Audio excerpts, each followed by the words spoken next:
Pemirsa, senang sekali saya Dewi Huges bisa hadir di hadapan Anda saat ini, dan selama 60 menit ke depan saya akan menemani Anda dan menyajikan berbagai informasi inspiratif untuk para wanita di seluruh Indonesia dalam Sofa Nova, satu sofa berbagi cerita.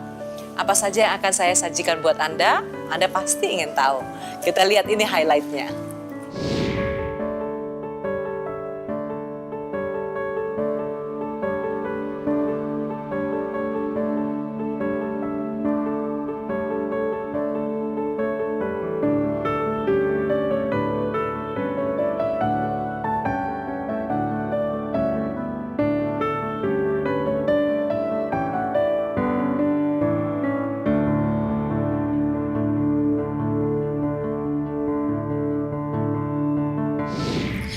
Pemirsa, apa pendapat Anda mengenai kesehatan gigi dan mulut?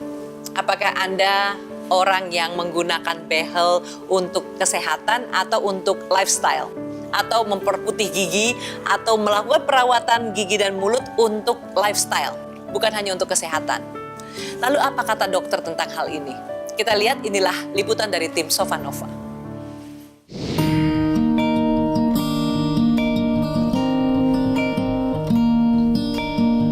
Menggunakan kawat gigi atau braces yang lebih dikenal dengan behel saat ini masih menjadi tren dalam gaya hidup. Paling umum kawat gigi dipakai untuk memperbaiki posisi gigi yang kurang baik ke posisi yang seharusnya, sehingga akan mempengaruhi fungsi pengunyahan serta mental pasien menjadi lebih percaya diri. Namun tak sedikit orang meski memiliki gigi yang tak terlalu bermasalah, tetap saja ingin menggunakan kawat gigi. Lalu, apakah pendapat dari sang ahli mengenai fungsi kawat gigi? Intinya sebenarnya gigi yang tidak terletak pada posisinya. Sebenarnya bukan hanya gigi yang kita betulkan. Pada usia tertentu kita bisa memperbaiki posisi rahangnya. Jadi dalam rongga mulut itu bukan hanya giginya aja yang mungkin salah posisinya, tapi rahangnya juga bisa juga ya salah gitu. Maksudnya gini, misalnya pasien giginya rapi, tapi rahangnya salah satu ada yang lebih maju atau yang lebih mundur, itu juga kan kita harus betulkan. Jadi gigi bukan hanya giginya. Sedangkan kalau dari giginya ya kita bisa lihat sendiri kalau yang posisinya miring-miring, posisinya bertumpuk-tumpuk, itu pasti memerlukan perawatan. Banyak sebenarnya ya. Kalau dari bahannya itu ada yang dari bahan braces metal, ada braces porcelain. Sedangkan dari sistemnya ada yang sistem konvensional, ada yang sistem self ligating, ada yang kita pasang di belakang gigi itu lingual braces, ada juga yang bahan dari plastik itu namanya aligners gitu. Banyaknya permintaan, banyak pula praktek perawatan gigi yang bermunculan. Tentu tidak semua klinik tersebut memiliki izin resmi yang nantinya akan berpengaruh pada pelayanan yang diberikan. Lantas, bagaimanakah seharusnya penggunaan kawat gigi yang tepat? Tahapannya kita nggak boleh langsung pasang-pasang di gigi ya, itu salah sekali ya. Itu kita harus menegakkan diagnosa dulu. Untuk menegakkan diagnosa kita harus mengumpulkan bahan-bahannya dulu. Pertama giginya kita cetak, ronsen dulu. Ronsennya ada dua macam, cephalometric dan panoramik. Kemudian juga wajahnya pasien itu sendiri kita analisa juga. Setelah datanya terkumpul baru kita tegakkan masalahnya apa, kemudian kita tentukan rencana perawatannya apa. Kalau pasiennya sudah mengerti dan sudah oke dengan rencana perawatannya, baru kita pasang alatnya.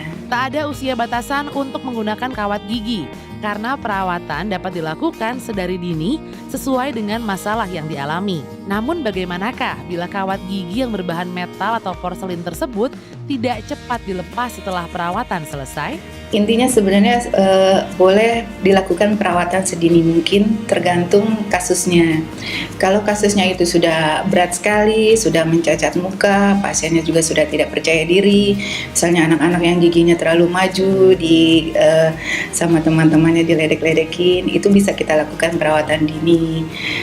Kemudian juga pada kasus-kasus yang kelainan dari pertumbuhan rahang, itu juga kita bisa lakukan perawatan dini. Sedangkan kalau kasusnya biasa, kemudian rencana perawatannya juga ada pencabutan, kita bisa tunda sampai giginya sudah tumbuh sempurna gitu. Biasanya usia 12 tahun ya.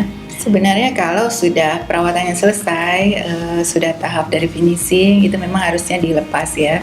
Karena tentunya braces itu kan menjadi faktor untuk mengurangi kebersihan mulut ya. Tapi ada beberapa pasien juga yang masih kepengen pakai, itu boleh dipakai asalkan dia tetap datang kontrol. Karena kalau kita nggak ganti itu pengikat dari bracesnya, dia akan longgar dan tentunya akan mempengaruhi dari hasil perawatan. Dan terutama sebenarnya setelah perawatan braces selesai dan alatnya dilepas, mau kita tunda itu beberapa tahun, tetap harus memakai retainer. Retainer tuh alat lanjutan dari perawatan braces yang harus dipakai. Intinya dia menahan posisi gigi pada posisi yang sudah kita inginkan supaya tidak kembali ke posisi semula. Bagaimana pemirsa? Kini Anda ingin mengenakan braces sebagai gaya hidup atau kesehatan? Semoga liputan tadi menambah informasi untuk Anda.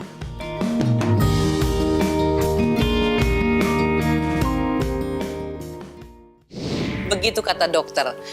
Kalau saya sambil menunggu segmen berikutnya, saya memilih untuk mengambil cemilan yang tidak merusak gigi saya. Bagaimana dengan Anda? Kembali lagi ya setelah ambil cemilan di Sofa Nova, satu sofa berbagi cerita.